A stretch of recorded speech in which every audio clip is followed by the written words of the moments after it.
Atos dos Apóstolos, capítulo 9, do versículo 1 ao versículo 9. Aproveita aí também, você pode compartilhar nas redes sociais, né, WhatsApp, Facebook, este culto, essa live no nome de Jesus. Atos capítulo 9, do versículo 1 até o versículo 9. Um texto muito conhecido da palavra de Deus nessa noite. Diz a palavra do Senhor: Saulo, respirando ainda ameaças e morte contra os discípulos do Senhor, dirigiu-se ao sumo sacerdote e lhe pediu cartas para as sinagogas de Damasco, a fim de que, caso achasse alguns que eram do caminho, tanto homens como mulheres, os levasse presos para Jerusalém. Enquanto seguia pelo caminho, ao aproximar-se de Damasco, subitamente uma luz do céu brilhou ao seu redor, e ele caiu por terra, e ouviu uma voz que lhe dizia: Saulo, Saulo, por que você me persegue? Ele perguntou: Senhor, quem é você, ou quem és tu? E a resposta foi: eu sou Jesus, a quem você persegue. Mas levante-se e entre na cidade, onde lhe dirão o que você deve fazer. Os homens que viajavam com Saulo pararam emudecidos, ouvindo a voz, mas não vendo ninguém. Então Saulo se levantou do chão e, abrindo os olhos, nada podia ver. E guiando-o pela mão, levaram-no para Damasco.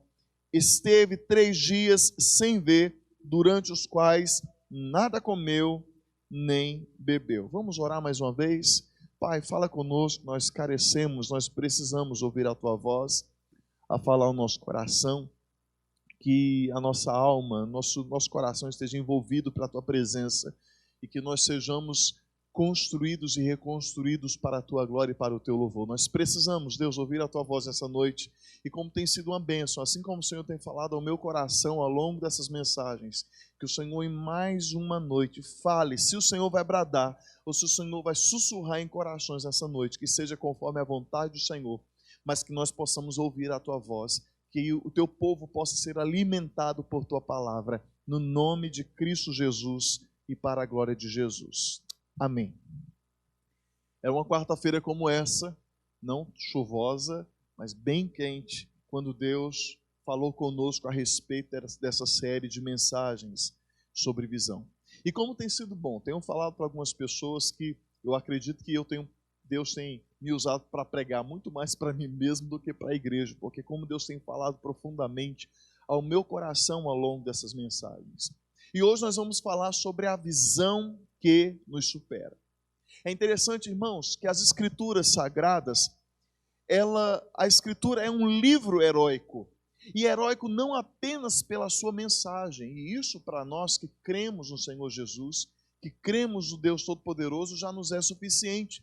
Mas heróico também por aqueles que a própria escritura descreve. Jesus é o protagonista, né? E não apenas da Escritura, mas de toda a história da criação e da redenção. Nós cantamos uma canção belíssima, acho que vamos cantar até ela no domingo, né? Ele é o centro de todas as coisas. Mas é verdade que existem nessa história, existem coadjuvantes, que por meio da iluminação do Espírito Santo entenderam completamente o papel deles no reino de Deus. Por consequência, essas pessoas brilharam. E eles não emitiram uma luz própria. Não foi um brilho segundo a ótica do homem, a ótica do mundo. Não foi um brilho para satisfazer o seu egoísmo ou a gana por merecimento e glória. Eles brilharam porque eles se comprometeram com uma visão celestial. E pensando nisso, eu pergunto, me diga, converse comigo, pense comigo. Que brilho tem um homem como Moisés, que conduz todo um povo a uma terra, a um destino prometido, e ele sequer consegue adentrar suas fronteiras, mesmo conduzindo o povo a uma terra que Deus prometera. Moisés sequer conseguiu atravessar 1 milímetro da fronteira da promessa. Que brilho tem a história de um homem como Davi, que mesmo recebendo o título de ser o homem segundo o coração de Deus, se tornou um grande líder, mas foi um fracasso, um verdadeiro fracasso na sua família. Que brilho tem a história de Salomão, que em toda a sua sabedoria e glória, ele chega ao final da vida com um azedume digno de um suco concentrado de limão. Que brilho tem um homem como o profeta Isaías, que mesmo sendo o arauto da esperança, o seu fim, segundo a tradição judaica, foi a morte cruel, sendo cerrado ao meio. Que brilho tem a história de um homem chamado João Batista, que foi o precursor do ministério de Jesus Cristo, e sendo primo legítimo de nosso Senhor, anunciou um reino do qual seus olhos jamais conseguiram ver. Que brilho tem um homem como o apóstolo Paulo, o apóstolo dos gentios, onde sua nobre composição de vida não isentou Paulo dos sofrimentos que eram necessários para uma vida com Cristo aqui. E aí talvez você esteja se perguntando por que eu estou dizendo tudo isso.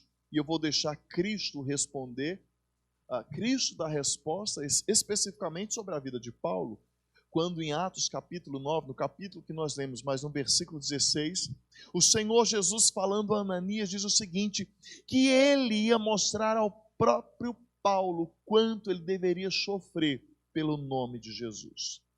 É confuso isso, porque nós imaginamos um brilho, ou um sucesso, ou uma glória que tende a superar todas as coisas. Mas a palavra de Deus e a visão que Deus entrega ao seu povo é uma visão de contramão do fluxo que nós imaginamos, do fluxo que nós esperamos, uma vez que Deus vem justamente para nos mostrar por meio da pessoa e obra de Jesus Cristo, que a glória e o brilho que o reino oferece não é uma glória e um brilho que este mundo dá, que é passageiro, que é perene. Muito pelo contrário, a glória que ele oferece é uma glória eterna, é um brilho eterno.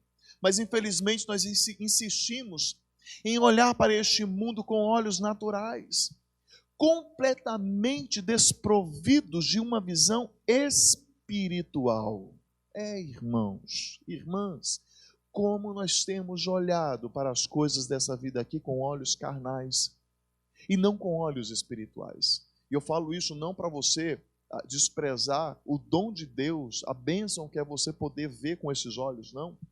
Mas eu falo isso porque nós invertemos as prioridades. A nossa irmã Carla agora, no seu momento de oração, inclusive falou sobre isso. Invertemos prioridades e colocamos, antecipamos a nossa visão carnal, quando na realidade ela deveria ser guiada por aquilo que o Espírito Santo, o Senhor, nos mostra.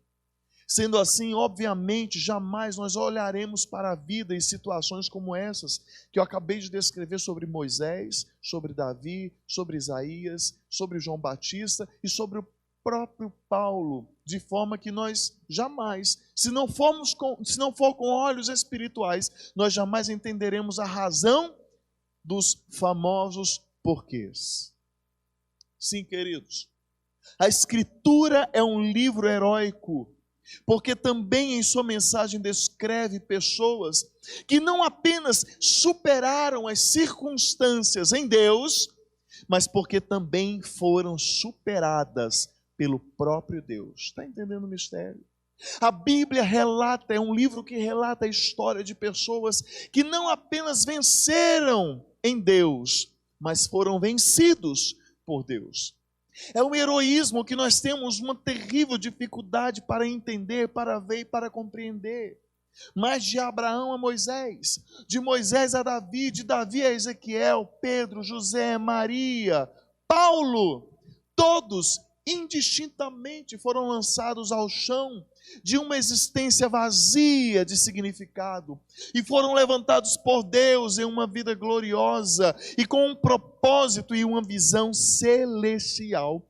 Aí eu pergunto para você, é isso que você deseja para a sua vida? Você deseja ser levantado por Deus? Ou melhor, você já parou para pensar que é isso que Deus quer para a sua vida? Ele deseja te levantar nessa noite, aleluia.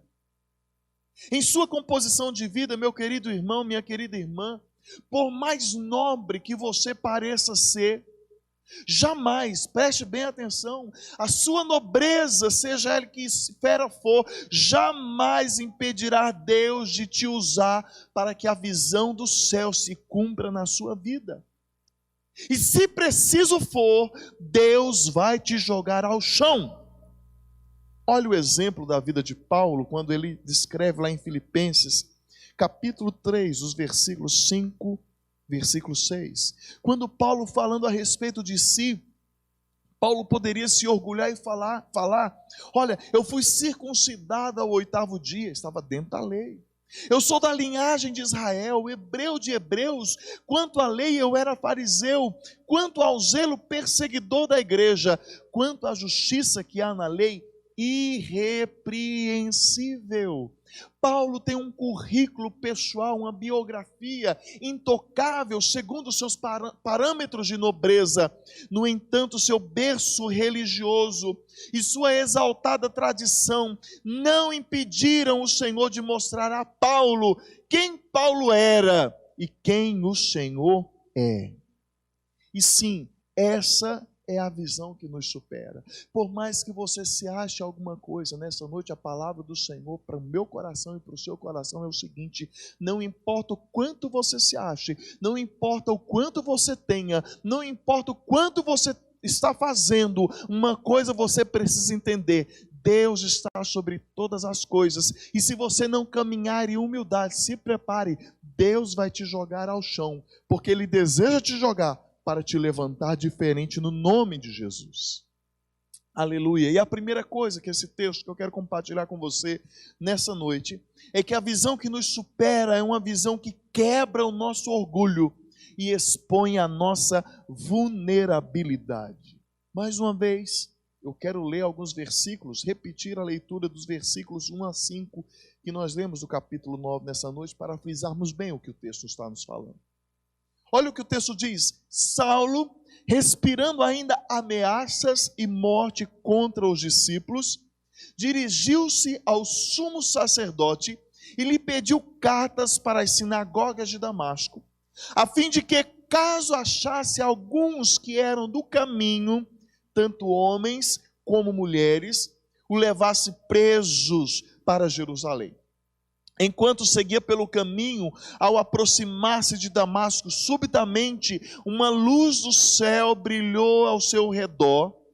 Ele caiu por terra e ouviu uma voz que lhe dizia: Saulo, Saulo, por que você me persegue? Ele perguntou: Senhor, quem é você? E a resposta foi: eu sou Jesus, a quem você persegue. Neste momento do relato da conversão de Paulo, que o evangelista Lucas está nos trazendo aqui no livro de Atos, o livro histórico de Atos. A igreja estava em seus primeiros passos, e os primeiros mártires começaram então a surgir. Já nessa ocasião, a ocasião um pouco anterior da morte do primeiro mártir da igreja, Estevão, Paulo não foi apenas uma testemunha desse massacre, da vida deste primeiro irmão. Mas além de testemunhar o assassinato de Estevão, Paulo também guardou as capas daqueles que foram algozes daquele diácono. E interessante que não apenas isso, Paulo também, o texto fala que Paulo consentia com aquela atrocidade. E você pode ler isso no capítulo 8 do livro de Atos, do versículo 1 ao versículo 3. Tanto é verdade que ele não apenas participa daquele momento, mas Paulo ele toma a frente, ele se antecipa, ele assume uma posição de liderança, de perseguição àqueles que anunciavam a mensagem do Cristo ressurreto. Olhando para a biografia de Paulo, para a história, para o seu currículo, para a biografia que trata a respeito dos traços de sua espiritualidade, nós vamos encontrar que Paulo tinha algumas razões essas que pareciam legítimas, pareciam verdadeiras, convincentes e inclusive corretas. Nós poderíamos até falar que as razões de Paulo poderiam se mostrar irrefutáveis. No entanto, em sua grande erudição, Paulo se encontrou em total cegueira espiritual. Paulo era portador da lei, eu estou usando a palavra Paulo já o mais conhecido, né, Paulo, do que o Saulo anteriormente. A forma do seu nome anteriormente, hebraico, estou usando mais o latim. Paulo, ele era o portador da lei, mas ele estava completamente desprovido da justiça de Deus. Ele conhecia as Escrituras, mas não tinha intimidade com o seu autor. Paulo construiu sua vida sobre o alicerce do orgulho, e ele tinha um orgulho do seu nobre nascimento. Acabamos de ler Filipenses, que fala sobre isso. Do meio social em que ele vivia, do seu alto nível intelectual, da sua religião de alto prestígio cultural. Mas quando Paulo recebeu a visão de Deus, ele considerou tudo isso perda, e você vai encontrar no versículo 7 do capítulo 3 do livro de Filipenses. Isso porque, irmãos, nenhuma parede levantada sobre o alicerce do orgulho permanecerá em pé. Deus não deixará em pé. Tanto é que o Senhor arrebenta a parede que Paulo levanta sobre o alicerce do orgulho e lança Paulo então ao chão, versículo 3 do texto que nós lemos. Agora, ao chão, do que vale a Paulo os seus títulos? Onde estão agora os seus direitos? Onde está a sua lógica tão perfeita? Onde está o seu pedigree religioso? Algo que Paulo se gabava tanto, onde foi parar? Paulo estava sendo humilhado. O Senhor resolveu quebrar todo o orgulho daquele homem, todo o orgulho de Paulo, justamente para mostrar a sua vulnerabilidade. Paulo queria banir da terra a mensagem do Cristo ressurreto, mas aconteceu o inverso. Ao invés de banir a mensagem, o Paulo foi banido pelo próprio Cristo. O velho Paulo foi banido por Cristo. Enquanto Paulo caçava cristãos para prendê-los, Cristo buscava Paulo para salvá-lo. Paulo nunca chamou o nome de Jesus, mas foi Jesus quem chamou o nome de Paulo, e isso consta no versículo 4 do capítulo que nós lemos. E ao se revelar a Paulo, Cristo lhe dá uma visão. Irmãos, quando os nossos olhos se abrem para as coisas dos céus, eles se fecham para as agruras deste mundo. Tem muita gente que continua amarga na vida, revoltada com circunstâncias, quer com a família, com o esposo, com os filhos, com a esposa, com a mãe, com o pai, com os avós, com os amigos, com a igreja, com o pastor e com o próprio Deus. As pessoas encontram em amargura no tempo em que nós vivemos, porque os seus olhos espirituais estão fechados e apenas os seus olhos carnais estão abertos. Nessa noite a palavra do Senhor para o nosso coração é: enquanto você não entender que o Senhor está te dando uma visão, que inclusive é uma visão que mostra os seus pontos vulneráveis, o Senhor vai continuar te lançando ao chão. Tem muita gente que se encontra prostrada, caída, porque ainda não entendeu que Deus foi quem lançou você lá. O Senhor está quebrando com o seu orgulho. No nome de Jesus, entenda isso, porque enquanto você não entender, você vai continuar prostrado. E não apenas um cego espiritual, mas um cego inclusive físico, porque foi o que aconteceu com Paulo. Vulnerável e jogado ao chão, não resta a Paulo outra saída senão trocar a sua petulância pela humilhação. Versículo 4 do texto que nós lemos. Paulo então naquele momento fala: Senhor, quem és tu? Quem é você? E é interessante que a palavra que o apóstolo Paulo usa justamente para se referir a Jesus é uma palavrinha, a Quírios, que era uma palavrinha usada especificamente para autoridades como César. Não poderia ser lançada, essa palavra não poderia ser dirigida a Jesus, alguém que Paulo tinha como um amaldiçoado. Paulo naquele momento está trocando, ele está abandonando as suas vestes de orgulho e recebendo das vestes de humilhação, e recebendo e rendendo o seu coração a Jesus e reconhecendo o seu senhorio sobre ele. Deus naquele momento está superando o antigo Saulo, e nessa noite a palavra do Senhor para o meu e para o seu coração é que o Senhor deseja te superar. Vocês têm sido humilhado, está sendo humilhado, e não sabe por quê? Porque tem orgulho aí, meu irmão, tem orgulho aí, minha irmã. O que está acontecendo comigo? Olha o que está acontecendo. Deus está te humilhando. O Senhor está quebrando o teu orgulho. E sim, é um tipo de mensagem que a gente, nos dias que nós vivemos, nós não queremos ouvir. Que negócio é esse que Deus humilha? Deus humilha sim. Deus trata sim. Porque muitas vezes nós levantamos uma crista, nós nos achamos a última bolacha do pacote, como esses dias eu mencionei aqui. Tem muita barata voadora se achando borboleta. Deus está quebrando o seu orgulho. E enquanto você não permitiu, não tomar uma postura de humilhação diante de Deus, você vai continuar jogado ao chão. Resposta disso é porque suas orações não estão sendo ouvidas. Ou melhor, ouvidas são, mas porque a resposta às vezes não vem do jeito que você espera.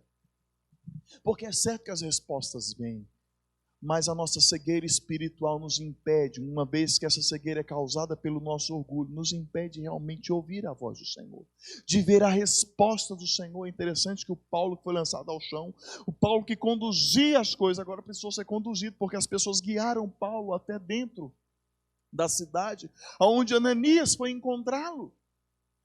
Meu querido, Deus tem trabalhado em nossos dias na vida de muita gente quebrando o orgulho.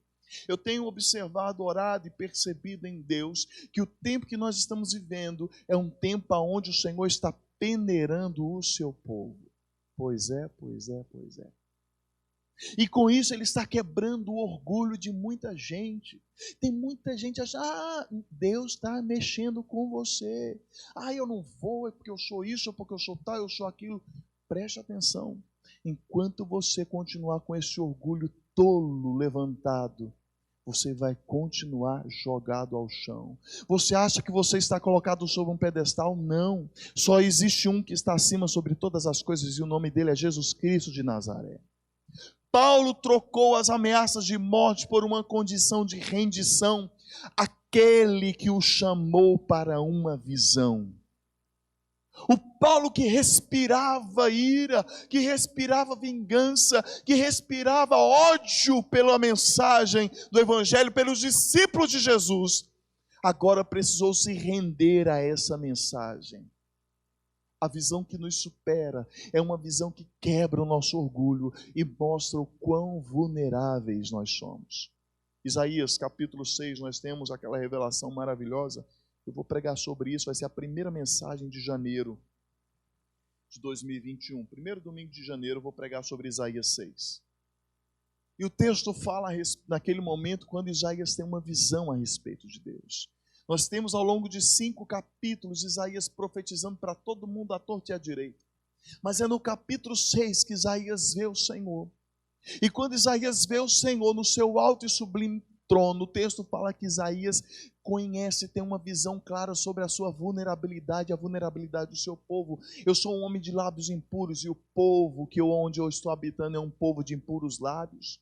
Mas os meus olhos viram o Rei, o Senhor dos exércitos. E naquele momento o texto fala que Isaías foi purificado da sua iniquidade. Irmãos, nós estamos vivendo um tempo de pessoas lançadas ao chão, sabe por quê? Porque ainda não se dispuseram para ver a glória daquele que é triplamente santo. Jesus Cristo é o nome dele.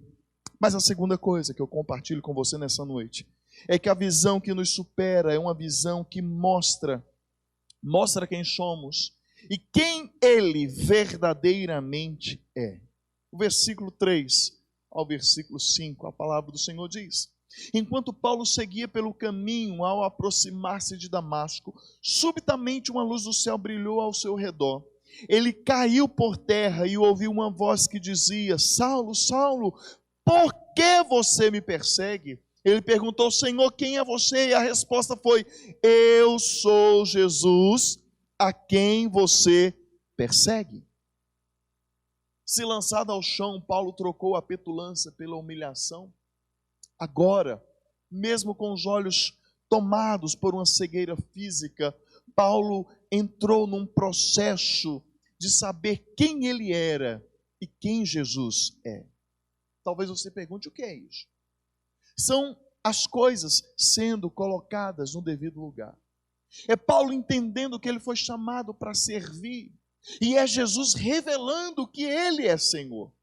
Essa é a visão que nos supera. E muitas vezes no nosso relacionamento para com Cristo, nós queremos inverter isso. Queremos que Jesus seja o servo e nós queremos assumir a postura de Senhor.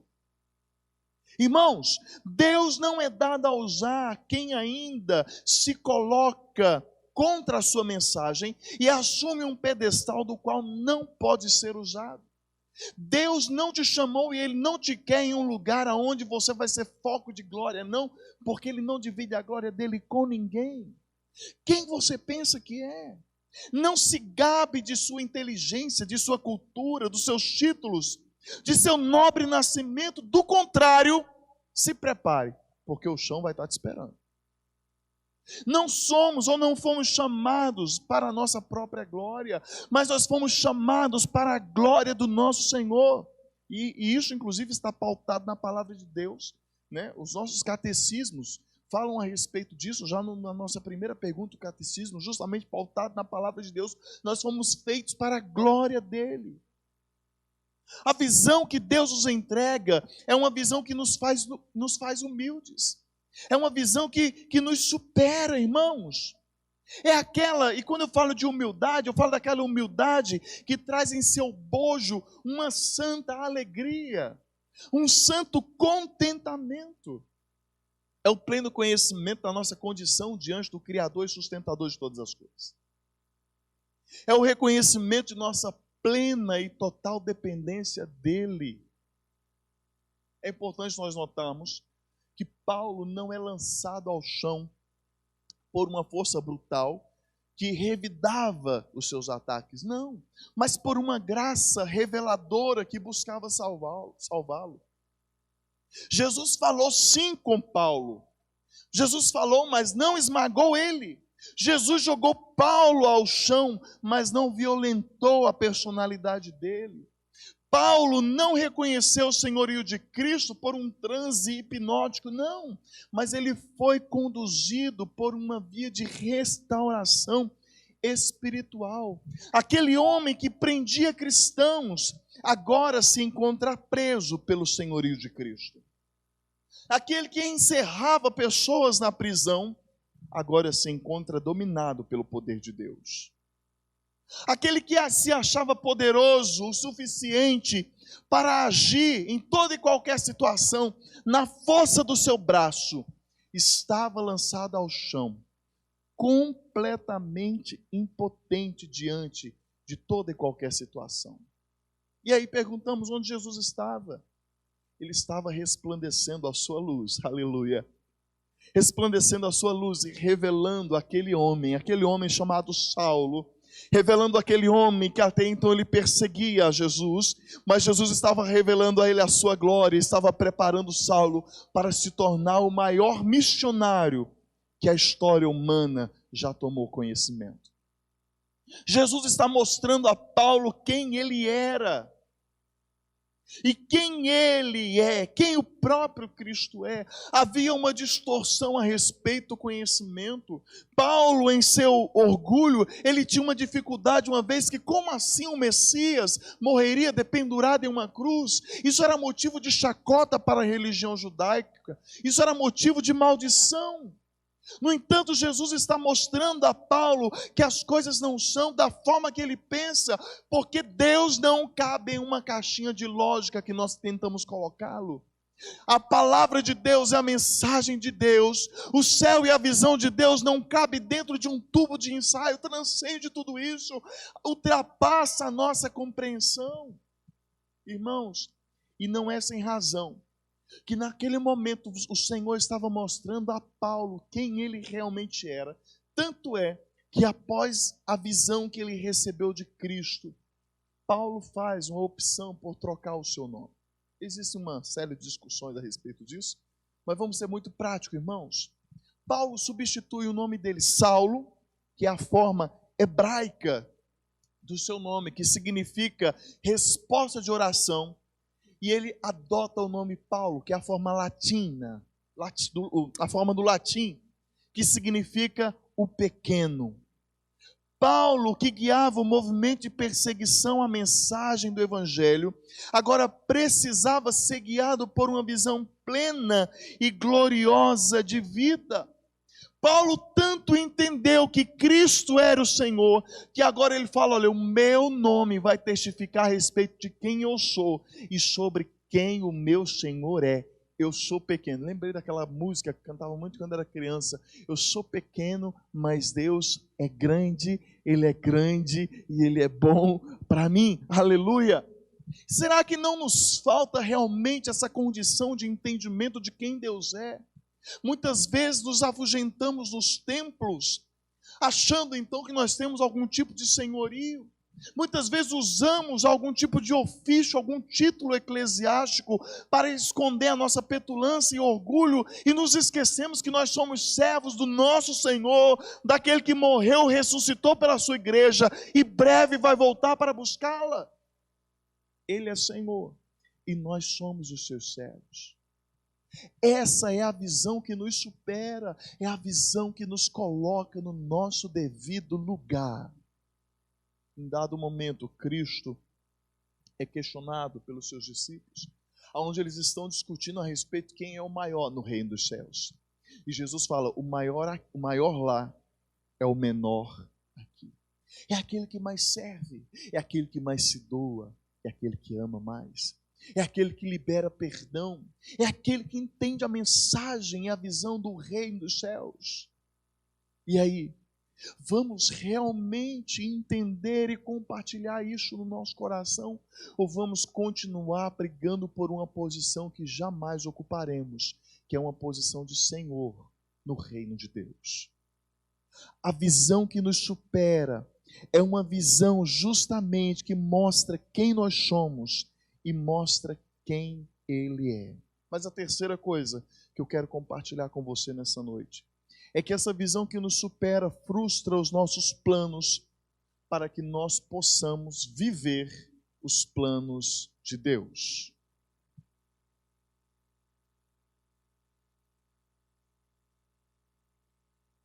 O texto segue então, não vou repetir o texto, mas nós vamos encontrar ali, já repeti uma segunda vez, o versículo 1 a 5, quando Paulo então, respirando ameaças, ele busca uma autorização para perseguir os cristãos. E naquele caminho para Damasco, onde Paulo encontraria um ajuntamento de cristãos, Paulo estava determinado a estraçalhar e acabar com eles. Ele queria silenciar a mensagem do Evangelho de Cristo. Mas olha que interessante, os planos de Paulo foram frustrados. Porque no versículo 16, mencionei na introdução desse sermão, dessa mensagem, o Senhor falando a Ananias, porque Ananias foi ao encontro de Paulo logo após Paulo ter ficado cego por um tempo, diante da visão que ele teve de Jesus Cristo. O Senhor fala para Ananias, porque Ananias estava temeroso de ir até Paulo, porque Ananias ouviu falar sobre as intenções e os planos de Paulo, e Jesus fala: vai lá, porque eu vou mostrar para ele o quanto importa a ele sofrer por causa do meu nome. Paulo tinha um projeto pessoal de perseguição, e Jesus frustrou, e transformou Paulo então em um perseguido. Paulo tinha um plano de um Israel político, religioso.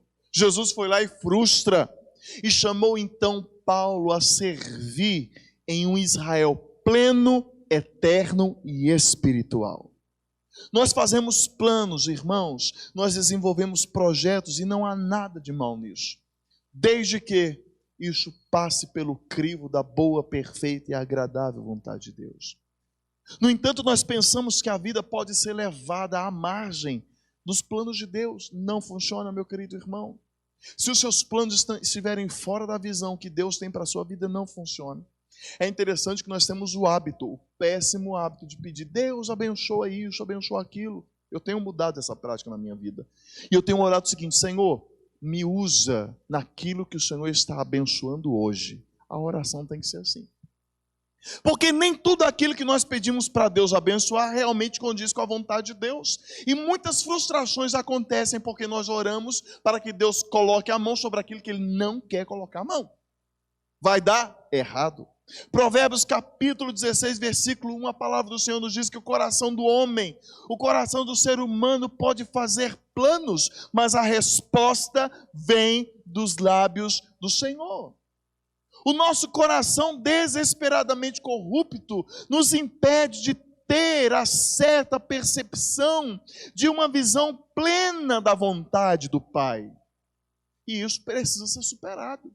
O nosso coração precisa ser superado em Deus. Agora pense comigo.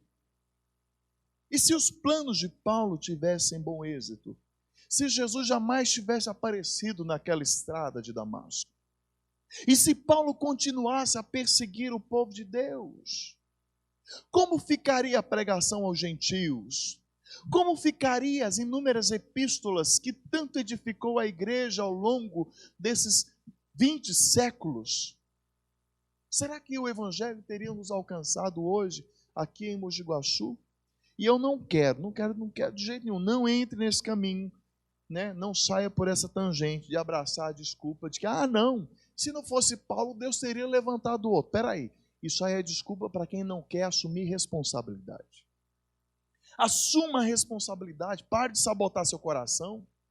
Veja que Deus hoje te dá uma nova oportunidade. Mude a rota. Tome a direção do céu. Pegue o destino da vida. Aquela visão no caminho de Damasco foi a primeira de muitas visões que Paulo teve. E olha que interessante, em todas elas, Jesus superou Paulo. Estou me lembrando aqui em Atos 16, quando na ocasião Paulo estava tendo uma visão, Paulo tinha o desejo, a visão veio posteriormente, Paulo estava desejoso, agora já depois de experimentado, depois de preparado pelo Senhor, depois de pronto e já como missionário, Paulo tinha o desejo de pregar o evangelho em uma determinada região, e então vem uma visão, e Paulo tem a visão do varão macedônico que fala, olha, não é para lá que você vai, não, é para lá de cá, é outro lugar. Olha Jesus superando a vontade de Paulo de novo. E olha que interessante, Paulo vai, e quando Paulo vai, tem todo o desdobramento difícil para aquele homem, mas vidas se converteram, vidas foram salvas, igrejas foram iniciadas, Deus estava naquele negócio, porque Deus banca a visão que Ele dá. Paulo foi frustrado em seus planos, foi frustrado em muitos momentos. Por quê, irmãos? Porque mesmo Paulo, posteriormente, sendo um homem de Deus, ele ainda tinha uma visão humana que precisava ser conduzida pelo Senhor. E é interessante que ao longo do ministério daquele homem, ele enxergou oportunidades aonde só tinha impossibilidade. Paulo viu propósito onde todos viram desgraça. Paulo viu livramento onde só tinha possibilidade de morte. Paulo viu vida eterna onde todos viram perdição. Deixa eu falar uma coisa para você, igreja de Jesus. Deixa Jesus frustrar os seus planos no nome de Jesus. Deixa Ele frustrar os seus planos. E prepare-se para experimentar o sobrenatural junto com Ele. Aleluia. Essa é a visão que nos supera. Mas enquanto nós continuarmos, enquanto nós insistimos em viver essa visão medíocre de vida e de mundo que nós, e de reino inclusive, que nós temos cultivado, nós jamais nos aprofundaremos em uma visão sobrenatural de milagres. Deixa o Senhor te superar, deixa essa visão te superar. Até esse momento no caminho para Damasco, Paulo fazia o que bem entendia, mas após a visão que ele recebeu de Deus, ele então passou a fazer tudo aquilo que Cristo determinou que ele fizesse.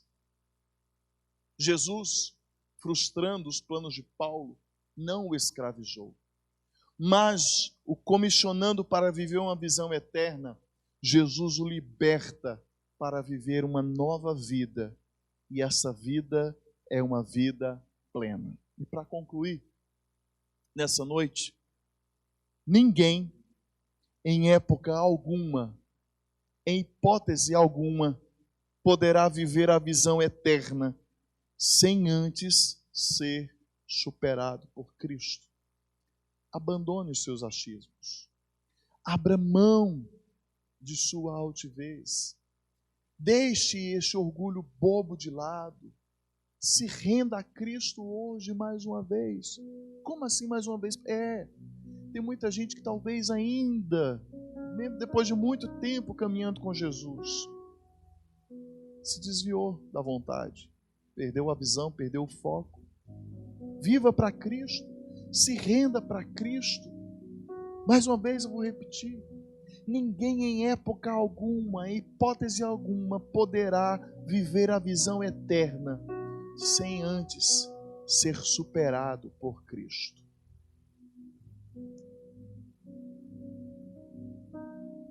Eu quero contar para você a história de um homem. Meu pai que gosta dessas histórias, né? Rubro de raiva pela fervorosa devoção da sua esposa. Sua esposa mostrava ao ter se convertido, ao ter rendido seu coração a Jesus. Antônio Romão foi à igreja em um domingo quente de verão, lá no sertão. E ele foi determinado a matar o pastor, porque ele estava com raiva do pastor, porque a mulher dele tinha se rendido a Jesus e ela estava fervorosa. Ele pega a peixeira, não sei se você sabe o que é peixeira, mas é faca de açougueiro, vamos pensar assim. E ele pega aquela faca, esconde no vão das calças, vai para o culto, escondido da esposa, se senta e ele fica ali imóvel durante todo o culto, até ele encontrar a oportunidade de matar o pastor. Após a pregação, chega o momento do apelo e ele pensa: é agora, o pastor vai dar mole, eu vou matar ele agora, é a chance, eu vou atravessar minha peixeira no corpo daquele homem. E ele então se apressa para ir à frente. E quando ele se aproxima do pastor, ele saca a arma para ferir aquele velho homem. Só que ele não esperava que no meio do apelo, aquele velho pastor tinha mãos grandes e fortes, aperta a barriga ou o bucho dele, como diz lá no Nordeste, e pergunta firme para ele: Você quer ser crente, cabra? Ele fica trêmulo. O pastor apertou mais ainda.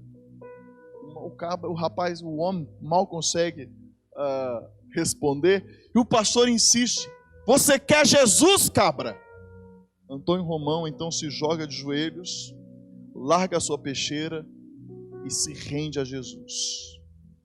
Já está com o Senhor, Antônio Romão. Posteriormente, caminhou muitos anos com Jesus, foi presbítero, serviu o reino de Deus.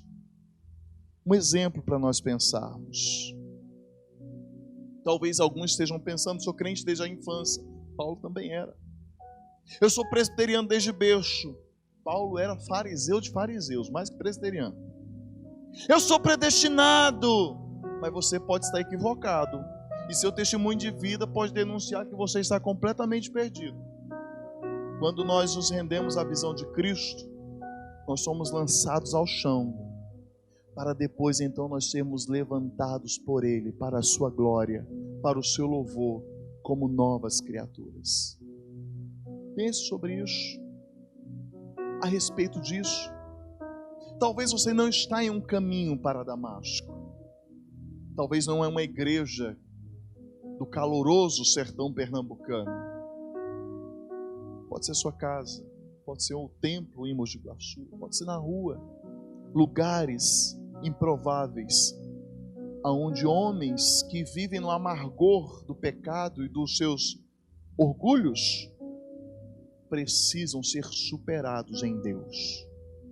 O Jesus que superou Paulo, que superou Antônio Romão, superou Jonatas, é o mesmo que deseja superar você.